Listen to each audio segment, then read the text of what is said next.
মুসা আলাইহিস সালাম যখন বললেন যে আল্লাহ পাক আর মৃত্যুকে চিন্তা করো কেমনে, তুমি ঘুমায় থাকো, না ঘুমায় পারো কেমনে, তোমার নাকি ঘুম নাই, তন্দ্রা নাই। আল্লাহ পাক বলেন বিশ্বাস করো না? বলে আমি বিশ্বাস করি। তো ঠিক আছে, তাহলে তোমার দেখাই। বললেন এক গ্লাস পানি নিয়ে আসো।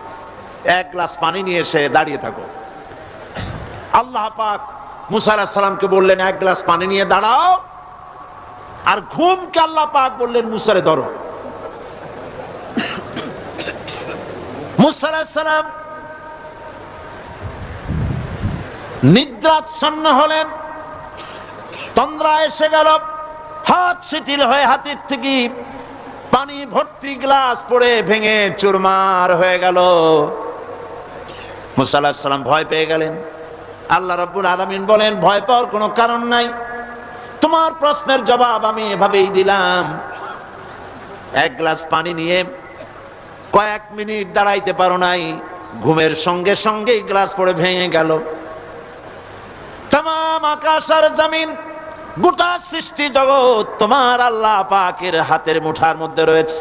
আল্লাহ যদি ঘুমায় যায় সব শেষ হয়ে যাবে। তামাম সৃষ্টি জগতের ট্রাফিক কন্ট্রোল আল্লাহ কর্তৃক হয়, আর মানুষের যা হয় আল্লাহ পাক তার থেকে সম্পূর্ণ মুক্ত। আল্লাহ পাকের ঘুম নাই, তন্দ্রাও নাই। লা তাখুযুহু সিনাতু ওয়ালা নাওম, ঘুমও নাই, তন্দ্রাও নাই। আল্লাহ পাক সমস্ত রকমের মানবীয় কোয়ালিটি থেকে, গুণ থেকে মুক্ত, মুবাররা, পবিত্র। আল্লাহ রাব্বুল আলামিন সার্বভৌমত্বের একচ্ছত্র মালিক হচ্ছেন আল্লাহ পাক, তিনি ছাড়া কোনো ইলাহ নাই। তিনি পরিষ্কার করে বলছেন আল্লাহু লা ইলাহা ইল্লা হুয়াল হাইয়ুল কাইয়্যুম। সবাই পড়েন আল্লাহু লা ইলাহা ইল্লা হুয়াল হাইয়ুল কাইয়্যুম। আল্লাহ হচ্ছেন সার্বভৌমত্বের মালিক, তিনি ছাড়া কোনো ইলাহ নাই। এমন একটি আয়াত তাফসীরের জন্য আল্লাহ এনে দিয়েছেন, যেই আয়াতটি বুঝলে পরে দুনিয়া শান্তি, আখিরাতেও শান্তি। গদি সমস্যার সমাধান হবে, সব সমস্যার সমাধান হবে। আয়াতুল কুরসি এমন আয়াত যা তেলাওয়াত করলে, বুঝলে, আমল করলে কিয়ামতের দিন আল্লাহ পাক তার সম্পর্কে সিদ্ধান্ত নেবেন। প্রত্যেক অক্ষরে অক্ষরে 10-10 করে নেকি এখন আমাদের নামে নামায় আমলে লেখা হচ্ছে। সুবহানাল্লাহ।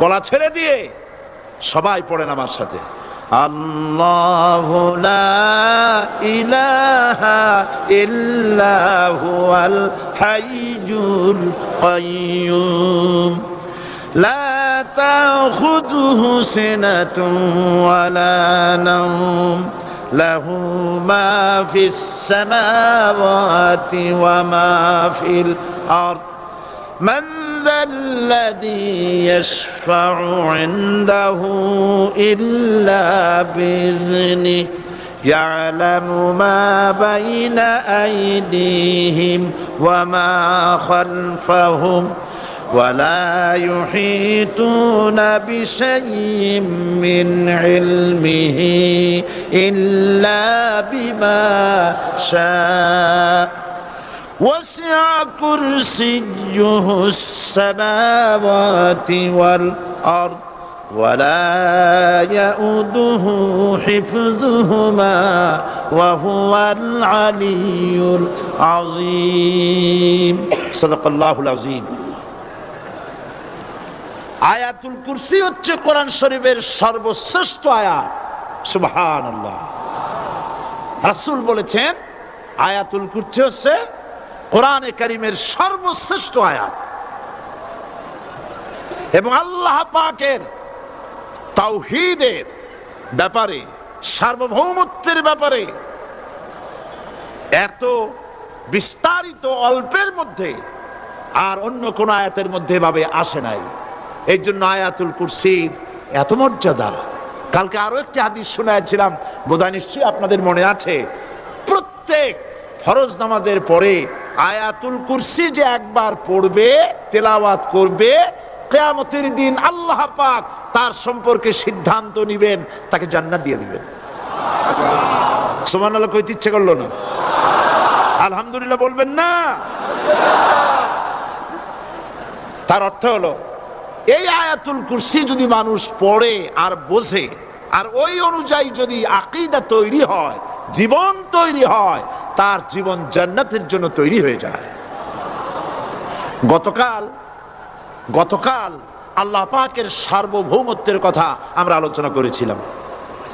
আলোচনা করব আল্লাহ পাকের পরিচয়। আল্লাহ পাক তিনি কে? আমরা বলি আল্লাহ। আমরা কি বলি? বলেন সবাই, কি বলি? আমি অনেকবার আপনাদেরকে এই কথাটা বলেছি, বোধহয় নিশ্চয়ই মনে আছে। আল্লাহ এই উচ্চারণটা আমাদের অনেকের হয় না, কেউ বলে না আল্লাহ। আল্লাহ পাকের উচ্চারণটা হচ্ছে, আল্লাহ পাকের নাম উচ্চারণ হচ্ছে আল্লাহ। মুখটা একটু গোল হয়ে যাবে, বলেন আল্লাহ আল্লাহ। পৃথিবীতে বিভিন্ন জাতি তার স্রষ্টাকে, তারা যাকে স্রষ্টা মনে করে, বিভিন্ন নামে ডাকে। কেউ বলে ভগবান, কেউ বলে ঈশ্বর, কেউ বলে পরমেশ্বর, কেউ বলে বিধাতা, কেউ বলে গড। বিভিন্ন নামে লোকেরা এভাবে ডাকে। তো ভগবান বললে তার প্রতিশব্দে স্ত্রীলিঙ্গে কি আসে? বলেন ভগবতী। ঈশ্বর বললে স্ত্রীলিঙ্গে কি আসে? ঈশ্বরী। বিধাতা বললে তার স্ত্রীলিঙ্গে কি আসে? বিধাত্রী। গড, এটার স্ত্রীলিঙ্গে আসলে কি হবে? তো প্রত্যেকটি, তারা যে ভাষায় আল্লাহকে ডাকে, প্রত্যেকটি ভাষায় স্ত্রীলিঙ্গে একটি প্রতিশব্দ আসে। আল্লাহ এর স্ত্রীলিঙ্গে, এর প্রতিশব্দে আরেকটি শব্দ কি গোটা বিশ্ব খুঁজে পাওয়া যাবে? জোরে বলেন, যাবে? যাবে না।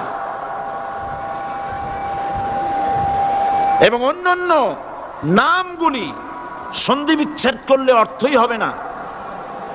গড, এটাকে যদি উল্টায়া বলা হয় তাহলে কি হয়ে যাবে? এবার দেখুন, আল্লাহ এই নাম, আল্লাহর পরিচয় কি? যদি বলা হয় যে আল্লাহর পরিচয় কি, শুধু আল্লাহ দিয়ে আল্লাহকে চেনা যাবে, আল্লাহকে চেনা যাবে।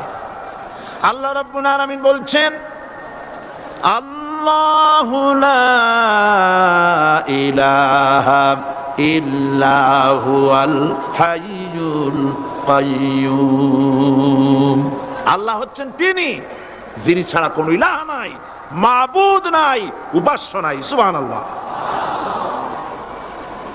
এখন আল্লাহর যদি প্রথম একটা অক্ষর আলিফ ছেড়ে দেওয়া হয় তাহলে থাকবে কি? লিল্লাহ। এই লিল্লাহ দিয়েও কেউ যদি আল্লাহর পরিচয় পেতে চায় তাহলে পেয়ে যাবে। আল্লাহ রাব্বুল আলামিন কোরআনে কারীমের ভিতরে শুধু লিল্লাহ দিয়েও আল্লাহকে চেনার ব্যবস্থা করেছেন। লিল্লাহি মা ফিস সামাওয়াতি ওয়া মা ফিল আরদ। আকাশ এবং জমিনের সার্বভৌমত্বের একচ্ছত্র মালিকানা কার? আল্লাহ পাকের। এখন লিল্লাহ থেকে একটা লাম ছেড়ে দেন, কি থাকবে? লাহু। এই লাহু দিয়েও আল্লাহর পরিচয় পাওয়া যাবে, যাবে না? কোরআন বলছে, লাহু মাকালিদুস সামাওয়াতি ওয়াল আরদি ইউবসিতুর রিজকা লিমান ইয়াশা। আকাশ এবং জমিনের রিজকের চাবিকাঠি আল্লাহ পাকের কাছে, যারে খুশি তিনি পর্যাপ্ত রিজেক তিনি দান করেন। সুবহানাল্লাহ। এবার লাহুর লাম ছেড়ে দেন, থাকবে কি? একটা অক্ষর। এই একটি অক্ষর দিয়ে আল্লাহ পাকের চেনা যাবে। ইন্নাহু হুয়াল গফুরুর রহিম। তিনি হচ্ছেন মহা ক্ষমাশীল, দয়াবান। আল্লাহর পরিচয় আল্লাহকে দিয়েই জানা যায়। আল্লাহর পরিচয় হচ্ছে তিনি এই আকাশ সৃষ্টি করেছেন, এই জমিন সৃষ্টি করেছেন, মানব গোষ্ঠীকে সৃষ্টি করেছেন। আকাশের স্রষ্টাকে, জমিনের স্রষ্টাকে, মানুষের স্রষ্টাকে আল্লাহ পাক। দেখুন,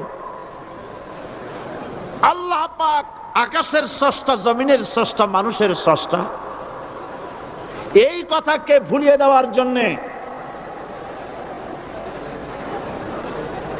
এই কথাটিকে ভুলিয়ে দেওয়ার জন্য আল্লাহকে অস্বীকার করছে এক শ্রেণীর লোকেরা। তারা বলছে দেয়ার ইজ নো গড, স্রষ্টা বলতে কেউ নাই, আনসিন ইজ নাথিং। আল্লাহ পাক কোরআনকে বোঝার জন্য, আল্লাহকে চেনার জন্য ব্যবস্থা করেছেন। ওরা বলছে কি আনসিন ইজ নাথিং, যা দেখা যায় না সেটা কিছুই না, সেটা বিশ্বাস করি না। তো আল্লাহর যখন রং নাই, গন্ধ নাই, তাকে বিশ্বাস করি কেমনে? বলে নাউজুবিল্লাহি মিন যালিক।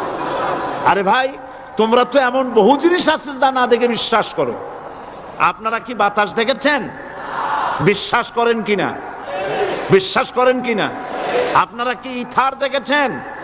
বিশ্বাস করেন কিনা? ফুলের গন্ধ দেখেছেন কিন্তু বিশ্বাস করেন কিনা? মাধ্যাকর্ষণ শক্তি, ল অফ গ্রাভিটেশন আপনারা চোখে দেখেছেন? বিশ্বাস করেন কিনা? অনেক জিনিস এমন আছে যা আমরা চোখে দেখি না কিন্তু বিশ্বাস করি। হযরত ইমাম আবু হানিফা রাহমাতুল্লাহ আলাইহির সাথে এক নাস্তিকের বহস হবে। স্থান এবং তারিখ নির্ধারণ করা হলো। ইমাম সাহেব দেরি করে আসলেন। নাস্তিক বলছে, আমি আপনার সঙ্গে কোনো বিতর্কে যেতে চাই না, কারণ আপনি ওয়াদা রক্ষা করতে পারেন নাই, নির্ধারিত সময়ের অন্তত 3 ঘন্টা পরে এসেছেন। তিনি বললেন, আমি কেন দেরি করলাম সেটা তো তুমি জিজ্ঞেস করবে। আচ্ছা বলেন কেন দেরি করেছেন? তিনি বললেন, দেখো, এই জায়গায় আসার পথে একটা নদী বেঁধেছিল, তা কি করে? আমার কাছে পারাপারের কোনো বন্দোবস্ত ছিল না। এক পর্যায়ে হতাশ হয়ে গেলাম, আমার বোধহয় যাওয়াই হবে না।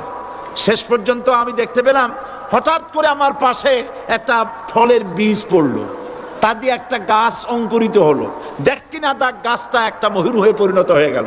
কই থেকে একটা করাতে সে গাছটা কেটে ফেলে দিল। ফটাফট কতগুলি তক্তা বেরিয়ে আসলো। কোথার থেকে একটা হাতুড়ি আর কতগুলি লোহা এসে ঠাস ঠাস করে বাড়ি লেগে একটা কিস্তি তৈরি হয়ে গেল। কিস্তিটার ধাপায় পড়লো নদীতে, আমি লাফ দিয়ে উঠলাম, তাই দেরি হলো। নাস্তিক বলছে, আপনার সাথে আমি জানছিলাম যে আপনি অত্যন্ত বুদ্ধিমান মানুষ, কিন্তু যে ঘটনা শুনাইলেন আপনার স্ক্রু একটাও টাইট আছে বলে মনে হয় না, আপনার সাথে আর কোনো বহস নয়।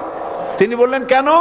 কয় বহস না, আপনি বলছেন যে এইরকম একটা গাছ চারা হয়ে গেল, সাথে সাথে বিনা মিস্ত্রিতে গাছটা কাটলো, তারপর এইটা দিয়ে তক্তা হইলো, লোহা আসলো, হাতুড়ি হইলো, বিনা মিস্ত্রিতে কিস্তি তৈরি হয়ে গেল, নৌকা এটা পড়লো নদীতে, আর বিনা মাঝিতে আপনি পার হয়ে আসলেন। এটা কি আদৌ সম্ভব? ইমাম আবু হানিফা রাহমাতুল্লাহ আলাইহি বলছেন, তোমার সাথে আমি কোনো কিতাব দিয়ে ঝগড়া করব না, কোনো কিতাব দিয়ে আমি তোমার সাথে বহস করব না। এই একটি দৃষ্টান্ত তোমার জন্য যথেষ্ট। একটা মিস্ত্রি ছাড়া যদি একটা কিস্তি তৈরি না হতে পারে, একটা গাছ কেটে তক্তা যদি না হতে পারে, এই বিশাল আকাশ, এই বিশাল জমিন আর তোমার মতো এরকম একটা সুন্দর মানুষ বিনা মিস্ত্রিতে, বিনা স্রষ্টায় তৈরি হলো কেমনে?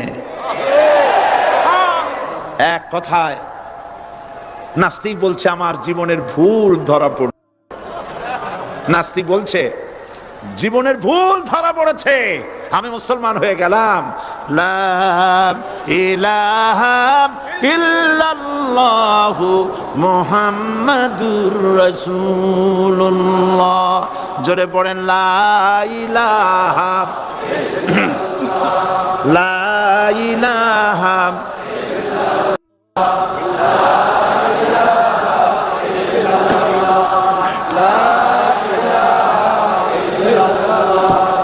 লা ইলাহা ইল্লাল্লাহু মুহাম্মাদুর রাসূলুল্লাহ।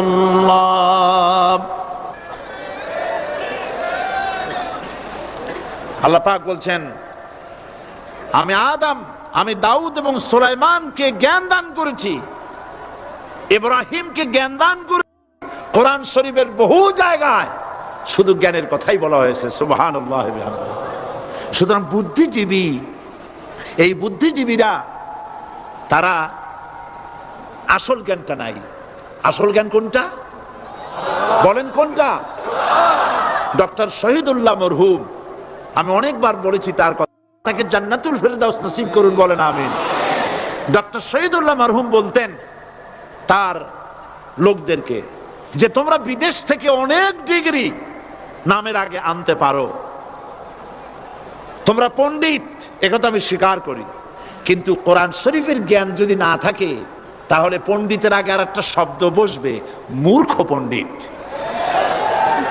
কোরআনের জ্ঞান পাণ্ডিত্যকে পরিপূর্ণ করে দেয়, কারণ ওয়ামা উতীতুম মিনাল ইলমি ইল্লা কালিলা। সুবহানাল্লাহ।